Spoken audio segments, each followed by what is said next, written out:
peço perdão aos outros capítulos, mas começa agora, na minha percepção, um dos títulos mais interessantes do nosso curso. Por essa voz tenra, por essa forma mais jovial e descontraída de vestir, você sabe que nós agora iniciaremos um módulo mais sensível do nosso curso, a linguagem das emoções. Nelson Mandela diz que quando você fala com um homem na linguagem que ele compreenda, aquilo entrará na cabeça dele. Mas se você falar com a linguagem dele próprio, atingirá o seu coração. O discurso é a articulação acabada do pensamento. É a palavra em movimento. É uma ação linguística na qual se apela para a compreensão de outrem. A função do discurso é dar vida às palavras, expressando não só aquilo que pensa o orador, como também preparando o caminho do próprio pensamento. Uma seleção eficaz de palavras expande as emoções mais fortalecedoras, enquanto a seleção de palavras inferiores pode destruir o melhor e a maior das teses. Pela oralidade, nós narramos histórias e construímos ideias. Entretanto, se levarmos em consideração que 95% das informações processadas pelo cérebro é recebida pelos olhos, passamos a dar especial atenção aos estudos da famosa teoria 7/38/55. Nela, Mehrabian revela que 7% do significado de qualquer mensagem é proveniente das palavras verbalizadas, ou seja, o conteúdo. 38% são extraídos dos elementos de fala, não verbal, ou seja, a forma como as palavras são ditas, o tom, o volume, o ritmo. E por fim, 55% são identificadas pela linguagem corporal visual, os gestos, a postura, a expressão, principalmente as expressões faciais. Quando um jurado fita os olhos do orador, ele explora suas qualificações inconscientes que foram aprimoradas ao longo de centenas de milhares de anos. Ele é capaz de captar os menores traços de vulnerabilidade e inconsistência entre o discurso verbalizado e a gesticulação corporal do orador.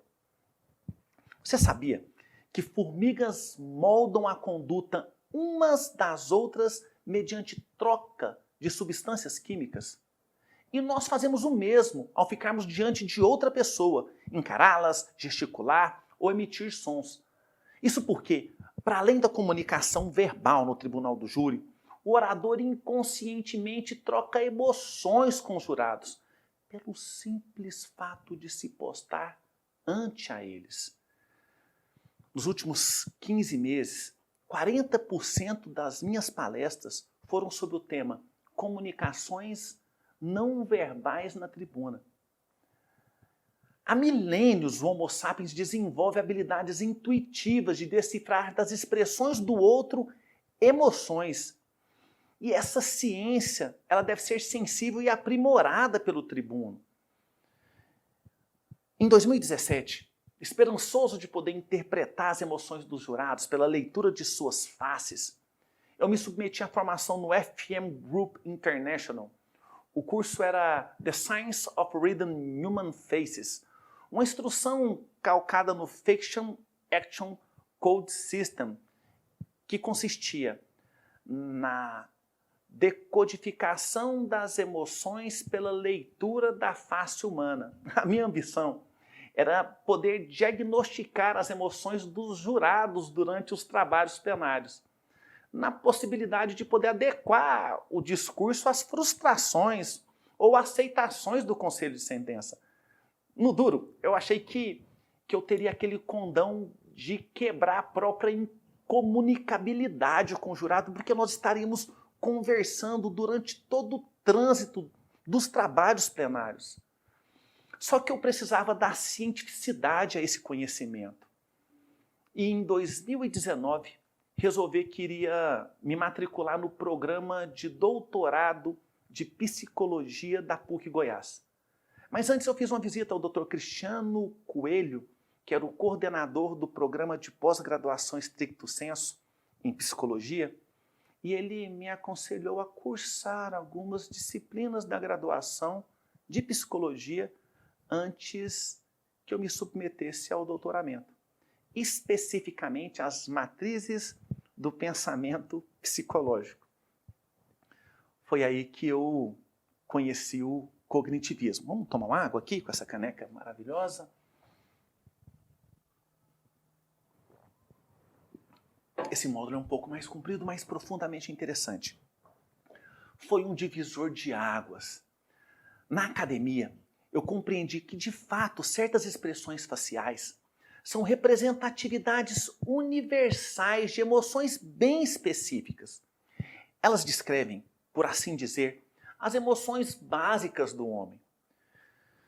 Compreender a ciência da leitura das expressões da face humana, de fato, possibilita reconhecer o estado de espírito momentâneo do interlocutor.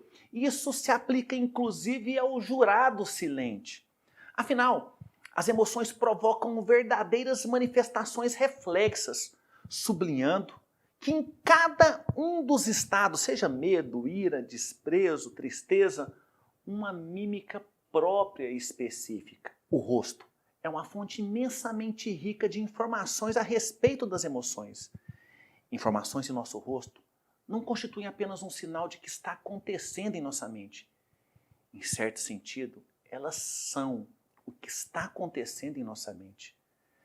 Pela face, os jurados denunciam os sentimentos mais íntimos com uma delicadeza e sinceridade, eu te confesso, que pela linguagem oral dificilmente o faria. Entretanto, muito embora um observador experiente e treinado tenha habilidade para identificar emoções surgidas, suprimidas, reprimidas, ele nunca, eu te afirmo, nunca, ele nunca poderá afirmar com certeza a origem dessa emoção, a razão dessa emoção. Não se descobre uma verdade pela emoção, nem um veredito pela emoção. Há um número incontáveis de contingências que devem ser considerados. Dani, como você descobriu isso? Foi em Ana Luísa Rocha Delfino que chegamos a essas conclusões.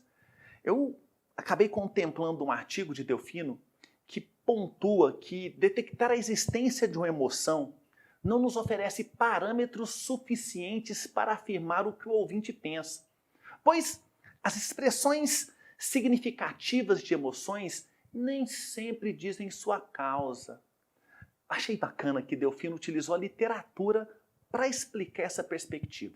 Na obra Otelo, O Moro de Veneza, de William Shakespeare, datada de 1603, temos que Otelo acusa sua mulher, Desdémona, de estar apaixonada por Cássio e exige dela a confissão, esclarecendo, todavia, que essa confissão iria acarretar em sua morte. Em seguida, Desdémona pede para que Cássio seja chamado para testar a sua inocência. Porém, Otelo assume que já matou Cássio. E Desdémona, ao perceber que não poderia provar a injusta agressão que contra ela pendia e era imputada, e percebendo que seria condenada à morte, coloca-se em prantos. Paul Ekman, que foi eternizado na série Lie to Me, ele diz que o erro de Otelo não foi a incapacidade de reconhecer os sentimentos de Desdémona. Ele sabia que ela estava angustiada e amedrontada. O seu erro foi acreditar que as emoções possuíam uma única fonte. Foi interpretar que a angústia dela era o resultado da morte do seu suposto amante. Era o medo de uma mulher infiel de ter sido pega na traição. A história tem um fim trágico. Otelo mata Desdémona, sem considerar que a sua angústia e medo podiam ter fontes outras, fontes diferentes, que eram as reações de uma mulher inocente, que sabia que seu marido extremamente ciumento estava prestes a matá-la e que não havia nenhuma maneira de provar sua inocência. Amigos, existem poucos ambientes em que uma pessoa se sinta menos à vontade do que como jurado em um tribunal popular. Assim, as expressões de desconforto são até certo ponto usuais de se verificar na face dos jurados. Olha só, vamos fazer uma dinâmica. Suponha que determinado jurado construa uma expressão facial de desprezo durante a oração de determinado orador. Como que nós interpretaríamos essa expressão corporal ou facial? Seria sinal de rejeição ao conteúdo da sustentação oral, repulsa ao réu, aversão a um dos oradores? Qual deles? Uma emoção pode ser fruto de gatilhos diversos. O medo que um réu culpado tem de ter suas inverdades descobertas é exatamente o mesmo medo que o inocente tem da sua verdade não ser levada em consideração. Senhores, os sinais emocionais fornecem informações importantes a respeito do que uma pessoa ou um jurado esteja sentindo. Mas quase sempre há inúmeras contingências a serem observadas para se chegar a um diagnóstico emocional plausível. Isso faz com que a ciência da decodificação das emoções pela leitura das expressões da face seja um conhecimento importante, mas que não pode ocupar a preocupação nuclear de um orador. Essa foi a razão pela qual o foco da nossa pesquisa e o título desse livro migrou dos estudos do FEX para pesquisas correlacionadas com a ciência da psicologia da tomada de decisões.